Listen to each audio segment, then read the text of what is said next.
À partir de quel moment, là, tu nous as parlé, bon, t'as fait des petits collages, il y avait la fille dont tu parlais qui dansait, toi, tu faisais pas trop de réac, ça t'a donné un peu une première communauté. C'est à partir de quel moment que t'as commencé à prendre TikTok un peu plus au sérieux? Il y a forcément la vidéo, bon, là, on a un screen derrière du truc qui a vraiment fait le tour, tu vois, la bœuf, machin.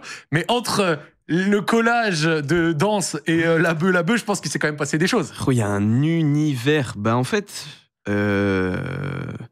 c'est long. Tu sais, mon TikTok, j'étais actif une fois tous les 6 mois. Ouais. Tu sais, je m'en Il foutais. n'y avait pas vraiment de démarche ou de stratégie. Ouais, jamais, tu vois. Et en fait, il y a un moment où j'ai commencé à en faire plus. En gros, j'étais pas bien. Je sais pas, c'était dans ma vie, il y avait trop de trucs qui n'allaient pas en études sup. C'était en première année. D'accord. Première, deuxième année en tout cas, transition. Et en gros, ça allait pas, tu vois. Je travaillais beaucoup au Domac. Ok. En parallèle, il y avait mes études, donc ça fait que le temps libre que j'avais, c'était au Domac. Donc, tu vois, je pouvais pas trop sortir, donc je m'aérais pas trop la tête. Donc, au niveau de ça, tu vois, j'étais pas trop, juste pas hyper heureux par rapport à ça. J'avais plus trop de potes parce que bah, le fait que je sortais plus, ça fait que ça te coupe des bandes. Ça a juste coupé les ponts avec des gens que je pensais être mes amis, donc c'est un truc qui m'a grave atteint à cette époque-là. Avoue que les premières fois où on pense plus à toi pour t'inviter quand il se passe quelque chose, comment ça pique. Non frère, tu sais que c'est trop. Franchement, j'étais mais sur le cul. Parce qu'au début, tu sais, on t'invite, et après il y a ce moment où on t'invite pas parce que bah il va pas venir en vrai. C'est ça. Non mais il viendra pas, ça sert à rien, il peut pas. Mais alors que peut-être que toi tu peux, tu vois. Mais bon, c'est des choses qui arrivent en vrai, surtout en études sup. Je pense que quand tu grandis, etc., il y a toujours des trucs qui se rompent avec juste le temps, quoi. Non, je comprends totalement. Tu reviens le lundi, ouais, du coup, le barbecue samedi, c'était vraiment lourd et tout. Ouais, toi, tu pouvais être là samedi et t'as même pas été au courant, tu vois, c'est une dinguerie. Moi, j'ai fait mon anniversaire tout seul, frérot. T'as vécu ça?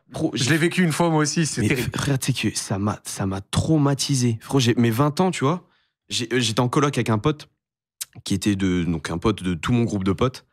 Et c'est l'anniversaire de mes 20 ans, tu vois, j'étais en stage, tout ça. Et je rentre le soir et je me dis, bon, bah voilà, je vais pas faire de fête et tout, parce que le lendemain, je taffe. Mais vas-y, on va faire un petit truc ensemble, tu vois, avec mon coloc, tranquille. Et en fait, j'avais un pote qui était voisin avec moi, il habitait à 500 mètres. Donc, à genre vraiment 10 minutes à Yep, 3 minutes en voiture, tu vois, vraiment à côté. Et en fait, c'était la Champions League. Et moi, je savais pas qu'ils allaient tous se réunir chez ce pote-là pour voir le match, tu vois. J'étais pas au courant. Je rentre chez moi, frérot. J'avais 2 tartelettes à la fraise, tu vois, pour faire mon anniversaire. Et mon coloc, il est pas là. Et moi, je me dis, bon, bah merde, peut-être qu'il a un truc, une galère, tu vois. Il va rentrer dans la soirée, tu vois. Frérot, je vois des snaps dans le groupe de potes. Ils sont tous, mais tous, chez mon pote, genre vraiment à côté de chez moi. Snap, ils sont en train de rigoler, apéro, je vois saucisson, tout ça. Je vois repas. Je fais, wesh, je suis pas au courant. En plus, c'est mon anniversaire et ils savent tous, tu vois. Tu te l'avais souhaité au moins ou pas? Bah, certains m'avaient envoyé un message pour me le souhaiter. Mais frérot, ça m'a anéanti. Frérot, j'ai vu ça. Frérot, j'ai fait, wesh, c'est quoi? Franchement, ça m'a. J'étais abasourdi devant les snaps. Frérot, j'ai lancé un live TikTok. Et j'ai fait mon anniversaire avec genre 30 personnes sur TikTok. J'avais posé mon tel comme ça sur une bouteille d'eau. Et j'avais ma tartelette avec mes bougies. Et frérot, j'ai fait mon anniversaire comme ça. Et quand j'y repense, frérot, c'est tellement triste. Mais le pire, c'est que tu dis l'anniversaire de tes 20 ans, t'as 22 et tu viens de les avoir. Donc c'était il y a 2 ans. Très récent. C'est très récent. Super récent. C'est très récent. Mais tu sais qu'encore là, j'y repense, ça fait bizarre un peu. Mais franchement, c'est un truc, ça m'a tellement touché. Tu m'étonnes. À ce moment-là. Parce que tu vois, dans l'absolu, c'est pas un truc gravissime. Non. Mais c'est marquant quand même. Et surtout, comment tu le racontes, je te le dis, ça fait un peu de la peine quand même. En fait, dans la symbolique, moi, c'était vraiment mes potes, tu vois. C'était mes gars de fou. Je les kiffais. Et j'avais pas trop de gens à ce moment-là, tu vois, pour m'épauler. Je pensais que c'était eux. Et en fait, c'est le coup qui m'a... Ouais, la scission. Ouais, c'est la scission. Et pour moi, depuis ce jour-là, frérot, j'ai pas pu renouer les mêmes liens qu'avant avec ces gens-là, tu vois. Que pour certains, je croise encore. Mais tu vois, ça a vraiment cassé un truc, tu vois. Mais ça m'a fait grandir aussi. Okay. Je suis content que ce soit arrivé parce que c'est des trucs qui m'ont fait réaliser plein de choses. Et derrière, j'ai pris en maturité par rapport à ça parce que bah, j'étais un peu naïf à ce moment-là, tu vois. Et ça m'a beaucoup aidé. Et c'est à partir de ce moment-là où je me suis aussi attaché à ma communauté sur TikTok, tu vois. Je faisais beaucoup de lives. C'est ce que j'allais dire. Au final, ça a dû créer un truc, tu vois. Ça a été vraiment ma safe place pendant longtemps, tu vois. Franchement, c'est les gens qui m'ont aidé à sortir de tous ces trucs-là, parce que j'avais plein de galères, notamment ça, tu vois. J'avais plein de galères, j'avais beaucoup de soucis d'argent. Ouais. Parce que bah, je payais mon loyer, mais tu sais, je galérais, parce qu'en gros, Je travaillais au McDo, mais je faisais pas suffisamment d'heures pour Ouais. que ça subvienne aux besoins de mon loyer. Est-ce que tu avais des bourses peut-être? Bah non, comme je suis fils unique, le problème c'est que le plafond, il est beaucoup plus Difficile à atteindre. Ouais. difficile à atteindre. Et en gros, mes parents le dépassaient, mais de rien, tu vois. Oh là là là. Et si En plus de ce que tu nous as dit, tu vois, tes parents ils faisaient des métiers normaux, tu vois. Oui, donc c'est ça. C'était pas non plus la folie. Et je pense que franchement, et grosse force en tout cas à tous les fils et filles uniques, s'il y en a sûrement dans le chat, c'est un truc qui est terrible parce que en gros, j'avais besoin, tu vois, de sous pour mon loyer, mais comme je suis fils unique, bah le plafond était trop restreint, tu vois. Et les parents le dépassaient de peu. Et ils pouvaient pas forcément non plus m'aider, tu vois. C'était pas forcément en mode on avait assez d'argent pour que le paye. D'accord. Donc t'avais quoi? T'avais vraiment des fois des semaines ou des mois un peu. Bah tous les mois en fait. Le problème c'est que en gros mon compte en banque, tu vois, dans toute mon enfance, tu vois, avec les anniversaires, Noël et tout, tu sais, c'était un peu l'argent qui était de côté, tu vois. J'avais, je sais pas, peut-être 2000 €, ce qui est très bien, tu vois. Ouais, mais classique, t'arrives à 18-19 ans, ça se délogue. Bah c'est ça. T'as une petite somme. C'est exactement ça. Et en fait, mon compte en banque, en tout cas mes économiques que j'avais depuis tout petit, c'était un peu mon amortisseur, tu vois. Chaque mois, je gagnais avec le McDo 270, 300. Ok. Et en fait, c'était en dégressif. En gros, mon loyer, il était de 500. On était en coloc, on était autour de 470, 500. Ok. Mais du coup, c'était pas assez. Et mon compte en banque, il me servait juste à amortir la chute, tu vois. Ok. Mais sauf que de mois en mois, ça baisse. Ça perdait un peu, ouais. Tu vois, il y a un an qui passe. Et au bout d'un moment, tu vois que ton compte, tu commences à arriver sur la fin, tu vois. Et avant de pouvoir vivre, du moins de gagner un peu de sous grâce à TikTok, je crois qu'il me restait genre 95 ou 98 balles. Et c'était le dernier mois avant que je dise à mes parents, bah, je suis à terre. Je suis mort. Je suis au sol. Et je voulais pas trop le dire à mes parents parce que c'est un truc qui m'était mal à l'aise, tu vois. J'aime pas demander de l'argent surtout à mes parents parce que je sais que c'est pas non plus évident pour eux non plus. Mais c'était trop, tu vois. C'était trop. Et franchement, bah, les gens m'ont sauvé la vie. Je le dis de toute façon tout le temps, c'est vraiment les gens qui m'ont carré, qui m'ont sauvé la vie. Parce que moi, tout seul, franchement, j'étais cook. J'aurais dû faire un prêt, mais m'endetter, mais me truc et machin. Alors, tu serais peut-être retourné chez tes parents? Ouais, mais comme ils sont pas à Rennes même, pour mes études, j'aurais dû prendre le train, etc. Enfin, l'usine, c'est très dur. Ça aurait été la folie, ouais. Putain, 300 balles par mois, oui. Frérot, mais je savais que McDo, il prenait en général pas de CDI 35 heures, que c'était que des mythos. Ouais, bah comme c'est SMIC horaire, et si tu fais 1 heure de moins, bah t'es payé 1 heure de moins, tu vois. T'es payé vraiment à ton heure, c'est genre 8 balles de l'heure, mais tu sais, des fois tu finis plus tôt, et puis il y a un truc, il y a machin. Il s'arrange toujours pour que tu fasses le moins d'heures possible pour payer le moins possible. Ouais. Puis comme c'est déjà pas payé vraiment à la hauteur de ce que tu fais là-bas, bah, c'est des petits salaires, ouais. Et quelqu'un le dit dans le chat, malheureusement, il y a des gens qui vivent ça et qui n'ont pas TikTok, et c'est vrai. Vraiment. Mais là, en fait, ce que je trouve vraiment intéressant dans ce que tu nous dis, c'est que tu racontes la réalité vraiment très brute de certains étudiants de France, tu vois. Ah, mais même de la plupart. Et je trouve que c'est une cause qui est importante. Enfin, c'est important d'en parler, tu vois. C'est pas forcément ceux dont on va le plus parler. On en avait parlé à l'époque Covid, parce que tu sais, c'était la santé mentale, tout était fermé et tout. Mais ce quotidien, il est réel pour tellement de personnes. Mais pour la plupart des étudiants, franchement, c'est. Là, mon cas, tu vois, il est banal en vrai, tu vois, mais c'est un truc qui est dur à vivre et il y en a plein qui sont sûrement dans le chat encore dedans. Je vous envoie toute ma force, les frères. Je vous souhaite que du bonheur. Soyez forts, restez forts. Franchement, bah, il y a des portes de sortie. Moi, Dieu merci, grâce à vous, j'ai pu m'en sortir, mais je doute pas qu'il y en ait plein d'autres qui réussiront. Donc, franchement, je vous souhaite que du bon, les frères. Est-ce que tout ça, ça a peut-être quand même un peu perturbé aussi, je sais pas, tu sais, genre les examens, tu vois, les révisions, certains trucs et tout, parce que être concentré sur l'école, vivre une vie d'étudiant qui, tu sais, arrive à 19-20 ans, le taf à côté, TikTok qui commence à prendre un peu de place. Bah, franchement, on fait des choses. Sur ma dernière année, la 3e année, là, c'était freestyle. Franchement, j'étais sur le fil, parce qu'il y a TikTok qui avait commencé à prendre de l'ampleur, tu vois. Il n'y avait pas encore eu le truc... de temps en temps là. Il n'y avait pas encore eu ça, mais tu vois, j'avais réussi à former une petite commune, j'avais 100K, tout ça, ça devenait cool. J'arrivais à gagner un petit peu de sous avec TikTok, tu vois, des fois ça m'arrivait de faire des 100 €, tu vois, mais pour moi c'était une dinguerie. Ouais. J'étais encore au McDo, tu vois, je faisais la moitié de ma paye, j'étais comme un fou.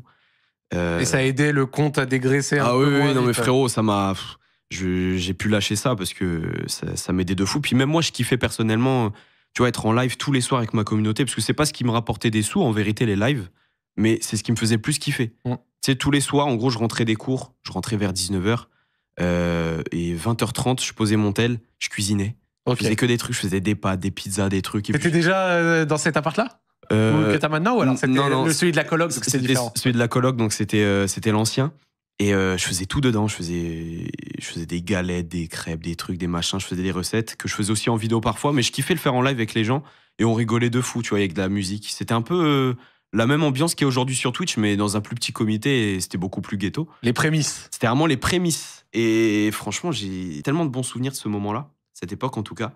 Et c'est vraiment ce qui me faisait le plus kiffer. Tu vois, on rigolait avec les gens, on parlait avec eux en direct. Tu vois, moi j'aime trop.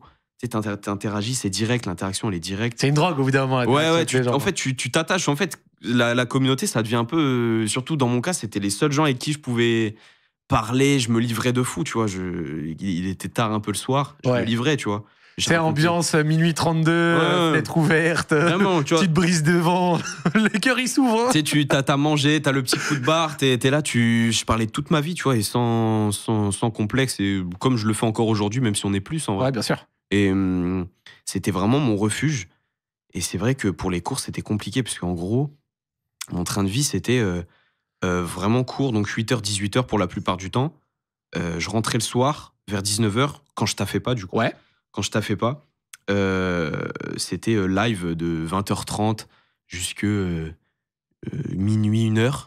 Et après, j'allais me coucher. Solide, hein. Je m'endormais à 2h, je me relevais à 7h. Et c'était un peu cardio. Et du coup, il y a des matins, frérot, le réveil il sonne à 7h. Bon. J'ai dormi 5h, je fais bon, la matinée, vas-y, je laisse tomber, tu vois. Mais j'avais des bons résultats en cours, donc je pouvais, entre guillemets, me permettre. Mais ouais, j'ai eu des coups de pression par le directeur qui me disait...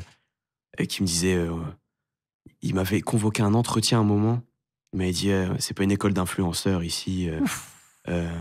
Il m'avait pris de haut un peu. Il m'a dit et vous gagnez de l'argent avec ça?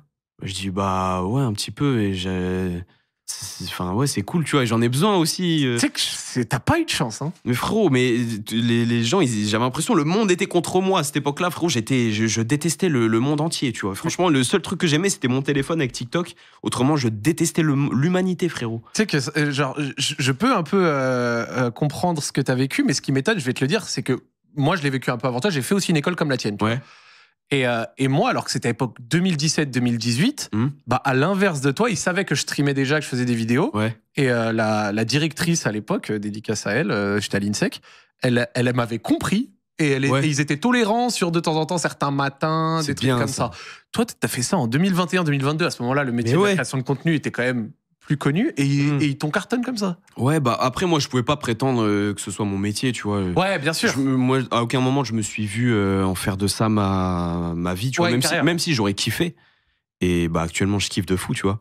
Mais je me suis jamais dit un jour, je vais vivre de ça pour de vrai.